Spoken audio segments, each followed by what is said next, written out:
Welcome to People Doing Good for Others.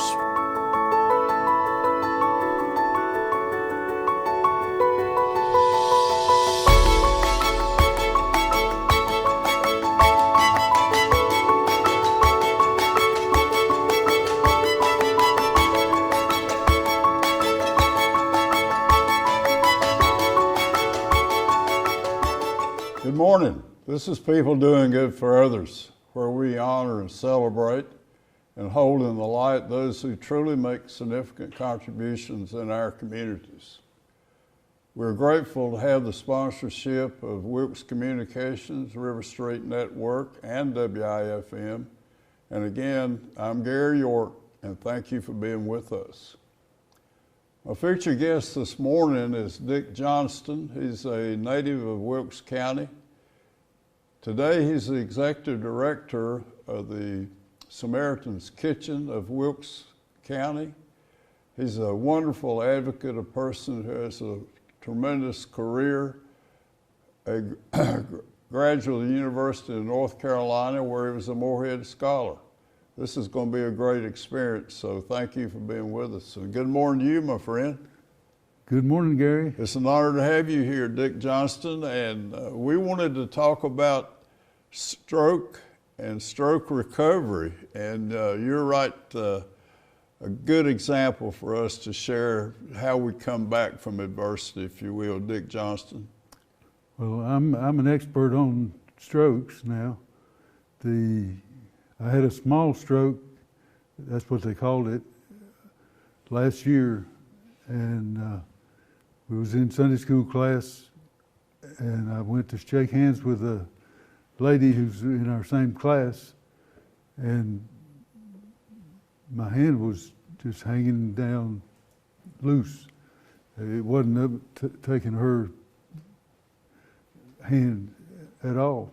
And so my wife hustled me out to the car, and she brought us to the hospital in about 2 minutes.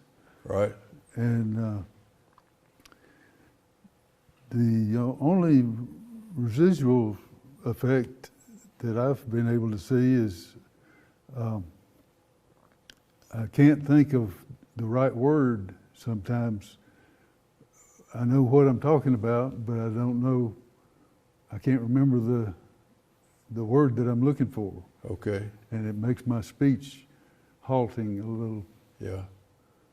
Now, how long has that been? A year. A year. Yeah, and so if I remember, if we can get that particular shot quick enough, it almost will take away all the results. It could be devastating. Yeah, the standard thing is to get to the hospital as fast as you can. Right. And my wife did that for me. So we're grateful for the Wilkes Hospital here too then. Mm-hmm. Good.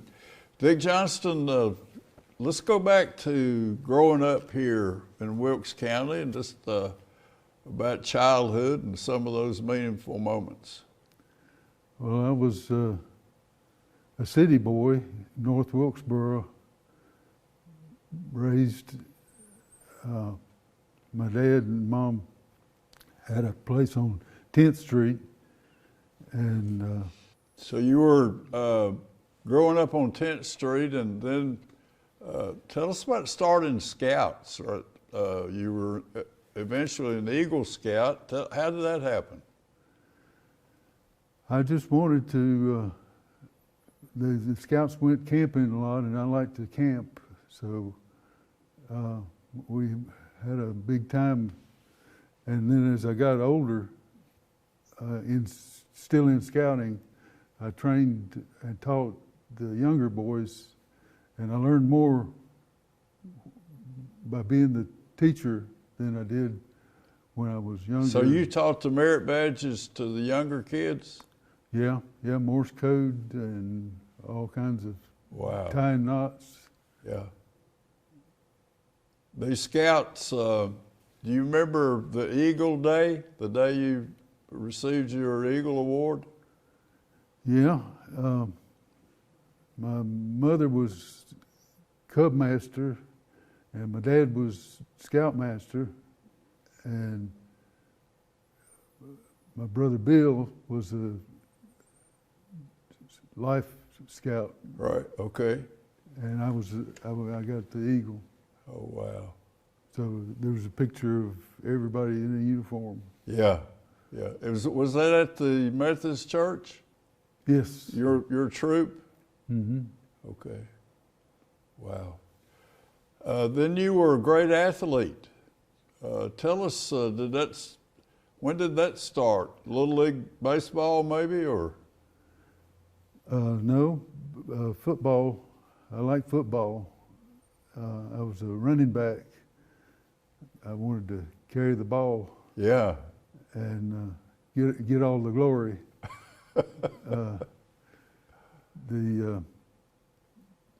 Red Hoffman was the coach, and he was really smart. He had this trap play that they'd hand me the ball, and I was running straight forward, and the guard on our team pulled out of the way, and there was this big guy getting ready to grab me. And about that time, a guard from the other side came and just cleaned him out. He didn't see it coming. Wow. And then I just went through this big hole. And Wilkes Central always, I can remember growing up having such a rich tradition in sports, state championships. And you were in how many different sports, Dick Johnston? 4. Yeah. Football, basketball, wrestling, and I had the school record pole vault for 2 or 3 years. Yeah.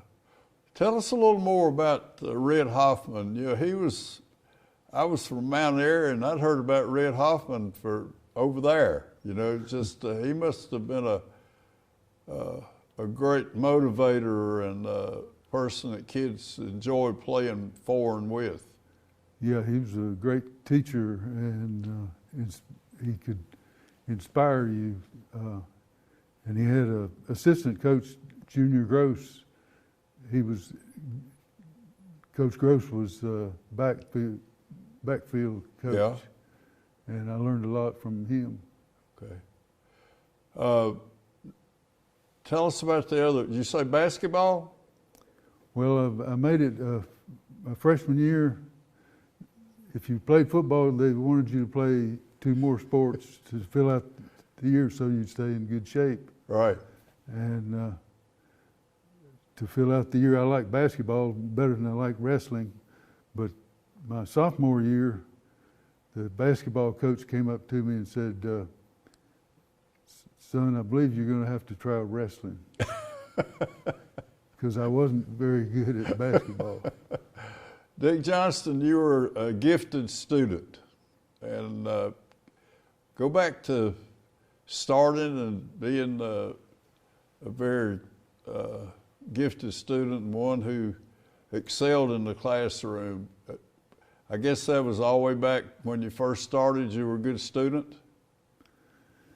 Yes. In the 2nd grade, I was the teacher's pet. And of course I liked her too, but she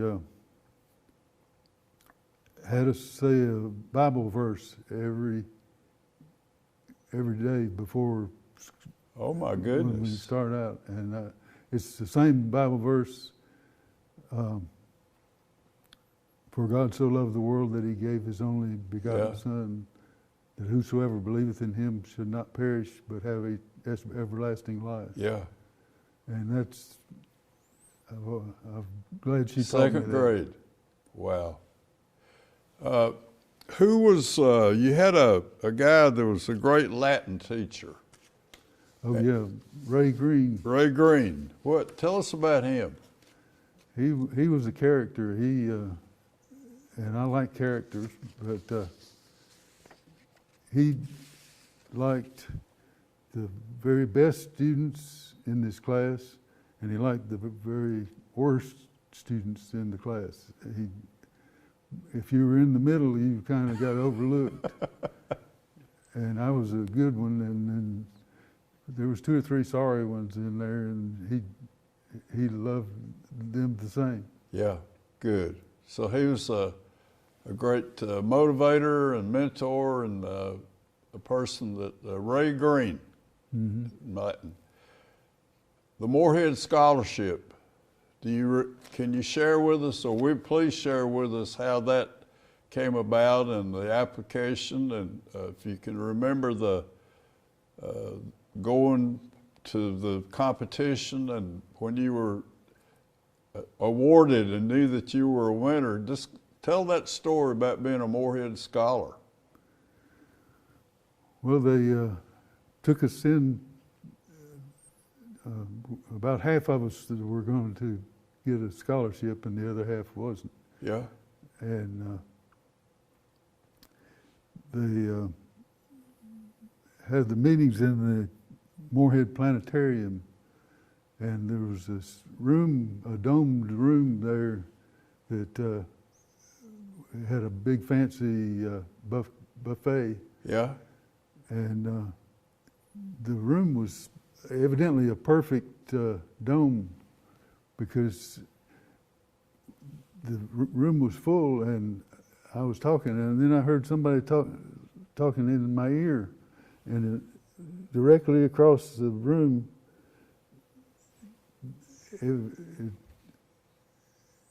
I could hear that conversation. Wow. So the competition, did it go on all day, or just how did? They interview you and stay there for a weekend. The object of the Morehead Scholarship was to get as many good, strong people as they could to come to Chapel Hill, because people also had other options. Right. And then I got a letter a week later, and that's the one. You got it in a letter Yeah. that you were a winner. Mm-hmm. Wow. What was your major when you went to Chapel Hill? Business administration. Yeah. That was what my dad had majored in, and Was he a Chapel Hill guy too? yeah, he was. Wow. He was ATO fraternity man, and he played in the band, Yeah. trombone, and I always liked walking those brick sidewalks from the fraternity house to the game, Yeah. and you Wow. could hear the crowd in the distance. Yeah. So you received your letter about being a Morehead Scholar. How about the family, your mom and dad, and everybody? I guess you were just so excited to win. That's the most coveted academic award that I had ever heard of. The only way you could lose it was to flunk out of school or get married. You couldn't get married and you couldn't flunk out of school. Okay. So, and they would give you a check. I believe it's $4,800 per semester. Really? And that was enough to Yeah. pay the tuition and the dorm room and everything. And you came straight back to Wilkesboro and went in your career? Yeah. I started in furniture manufacturing. We had two factories. Tell us about, you actually were involved in making furniture? Yeah, I thought I would be in furniture manufacturing my whole life. My dad was president of the company and owned half of it. What did y'all make? Give us some idea of what American furniture? Uh-huh. Tell us about that. It made bedroom furniture and dining room furniture. buffets, dressers, chests, Okay. beds, headboards. Did the lumber come from near here, or to make these beautiful pieces of furniture? The inside of the pieces, it came from locally. The veneer part can come from Pennsylvania. Okay. Cherry and Yeah. oak and even some white pine. Okay. I want to back up just a minute and talk about the Methodist Church. Is it First United Methodist of North Wilkesboro, and you've been a lifelong member there. The role the church played in, and how does that work? How did that work for you in your life? You've been there since as long as you can remember? You started there just as a child. You remember in the kindergarten grades, and you were going to go to church on Sunday if you lived where you lived. Is that the way it was? That's right. We would sit on the same pew with my grandfather and grandmother, and I always wanted to end so I could rest my arm on the pew. End of the pew? Yeah. Yeah. Wow. Were you a Sunday school teacher? Yeah. Yeah. I didn't do that for a long time, but I got to thinking there's nobody else that is any better or worse than I am. So, and I was interested in it. So, and it really helped because you learn more when you're the teacher. Oh yeah, yeah. So there's for extended period of time you were part of the Wilkes Community College trustees. Tell us about that, if you will, Dick Johnston. Yeah, the Wilkes Community College, I was there for 28 years on the Board of Trustees, and about 18 of those years I was chairman of the Board of Trustees. Did it start back in the 60s? Yes, I believe 64, 63. 65, 3? Okay. It plays such a significant role in our community today. Yeah, and Doc Thompson was the president Yeah. of it. He was my principal in high school. Wow. He was. How about back to being a student, the favorite courses? What did you enjoy most about when you were in high school and college too? Talk about your significant interest in being a good student. Well, my dad had told me that Early on that you'd could be a great student, but you'd have to work hard. yeah, he said if I got good grades and participated in athletics, and I was vice president of the student body my senior year. Right. You graduated said, second in your class. Mm-hmm. Yeah. Yeah, I was really good in math Math. until I got to Chapel Hill and got into calculus, and I could never understand that. Wow.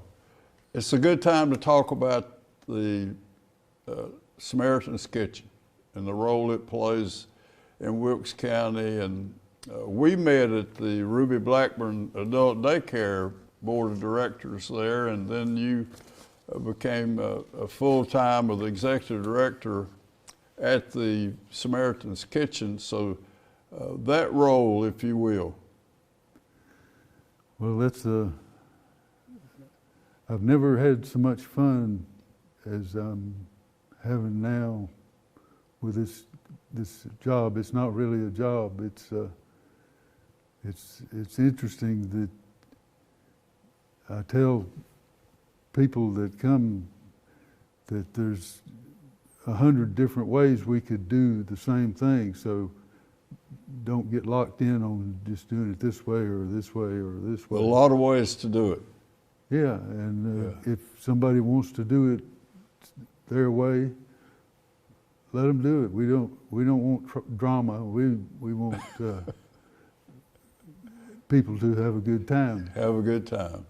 And they sure do that. And you mentioned that you're having the time of your life right now. Mm-hmm. Yeah. Dick, tell us, how does the kitchen work? What goes on there, if you will? We have two activities, projects.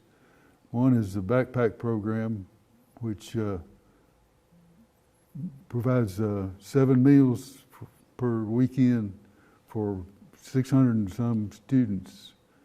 Every week we get 600 bags of about 5 pounds of food. That keeps us busy. 7 meals in a backpack, and the youngster will get his backpack on Friday and take it home for the family for the weekend. Mm-hmm. Okay. And then the other thing we do is the food pantry. We have families can come once a month and get a shopping cart load of food. And we've been serving, well, day before yesterday it was 69 families in about 4 hours. So it's a hectic thing, but it works. And Wilkes Communications really helped us out by letting us use the building. Yeah, I was impressed to learn that when you and I met last week, that that was a building owned by this company, Wilkes Communications, and they just donated to the cause. Mm-hmm. Yeah. Now you have volunteers and a couple of staff people. How many folks actually serve Samaritan's Kitchen in a month or week, Dick? Well, we have 4 part-time people and 2 full-time people, me being one of them, and then a whole bunch of volunteers that pack the packs. Yeah, they pack the packs. We box up stuff ahead of time so that when the rush comes, we can just put a box in a shopping cart and throw some bread and cakes on there. And so you have a system that's worked out how to make it all work. So we have a lot of volunteers. Opportunities for volunteers to come now, or they get in touch with, just call you, and how does that happen, Dick? Randy Queen is the volunteer coordinator, and he works from 8 in the morning till 1 in the afternoon, Monday through Saturday. So any of those times, Randy Queen. We've got a job. Okay, now where do we have, we're in the food distribution business, so to speak, for young kids and their families and for families that come. This food, I always marvel that it did never run out. It's something that maybe the Lord looks after us, I'm sure He does, but how does, where do we find all these products that we gift these families? Some of them we buy from grocery stores, and some of it is picked up frozen from restaurants and grocery stores, where it's almost. And Tyson is a tremendous helper in that area. We give frozen chickens. Is that how that works? Frozen chicken, sausage biscuits, all kinds of stuff. So Tyson's forever helping us out. Yeah, they took a trailer up there this morning, and they said they'd wanted Let us to people know empty it's it. available. Yeah, they want us to empty it. Yeah, empty it. Ah, boy, I love that saying.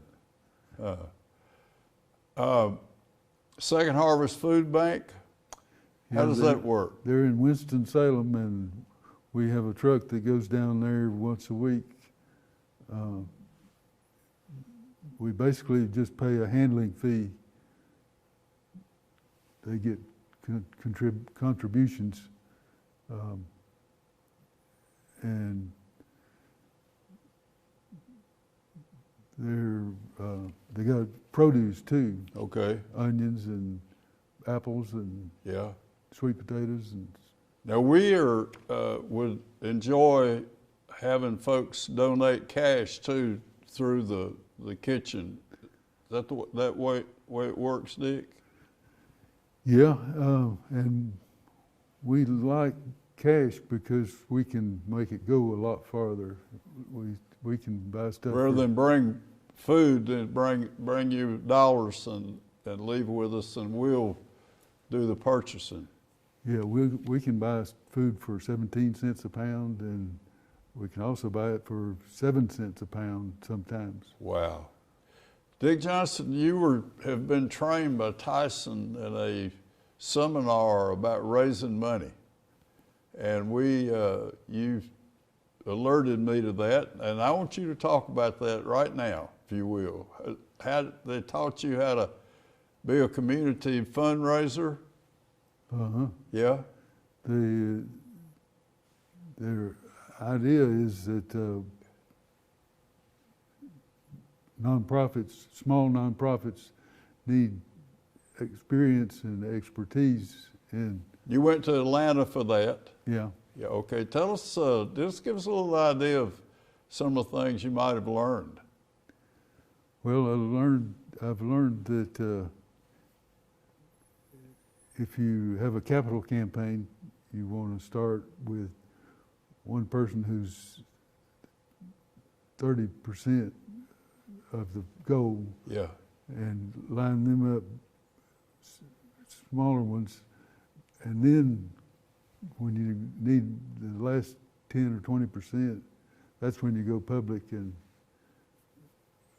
have a. So you need a drive. significant giver up front, the one that's going to give a huge portion of it. And to be honest, we've really got a advantage over other charities because we're providing food. Yeah. And it's to people who need food right now. Right, deserve it. Yeah, and they come in, and had a guy the day before yesterday that said, this is the first time in my life I've ever been helped food assistance. That he needed, And, first time in his life. Yeah, and he looked like he was 60 years old. So, Wow. and we're serving about 50% more people This year? than we did 6 months ago. It's 50% more. So the need is high. Mm-hmm. And we want to encourage folks that are watching us today that the Samaritan's Kitchen to contact you guys, call you, or send money, that the door's always open for help. Mm-hmm. Right? Do you have other things that you learned when you went to Atlanta for that seminar? So you stayed a week. Yeah. Yeah? It was, People from all over the country are there, or? yeah, there were some from California and some other places.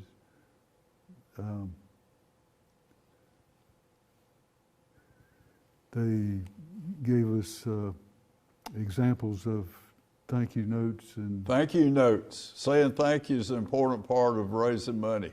Yeah, and they said that you want to thank them within 2 days. 2 days. Oh, thank you, Dick. Wow. So that instant moment of saying thank you will encourage people to do it again. Mm-hmm. Uh-huh. Wow. And for people, it's fun to give. It gives you The giver. It gives you a warm feeling inside that you want to. There's nothing that replaces that warm feeling of giving in a special way. Mm-hmm.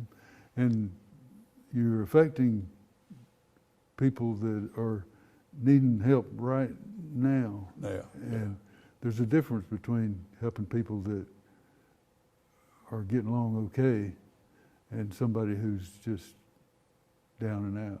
You know, they say, I've read that there's no limit to hunger. It's young children, it's older people, it's all the way across the spectrum of our population, that hunger is the underserved, the people that are desperate today. So talk again about how it makes you feel to be a giver, if you will, Dick.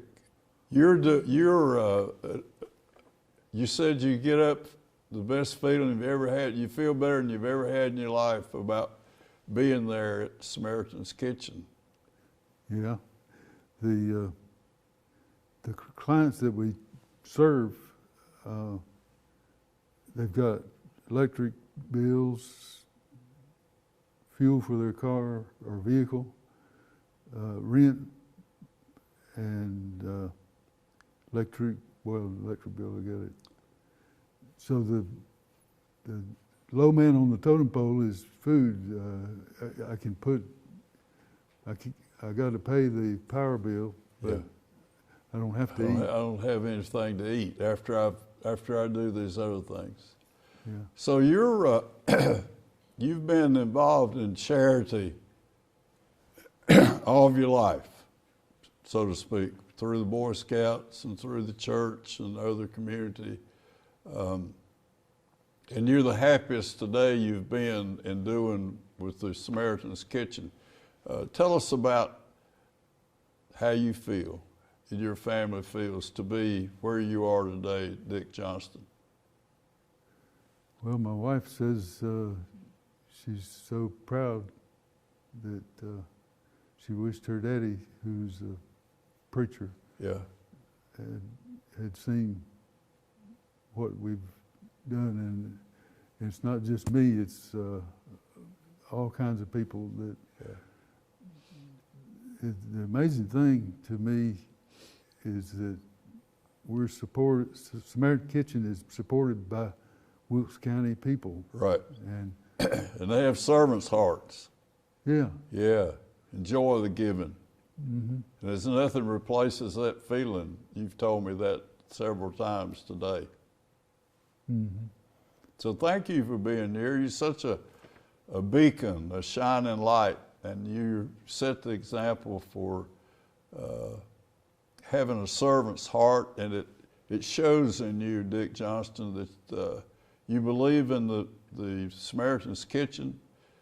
You want to be there every day, and it fills your spirit with thanksgiving.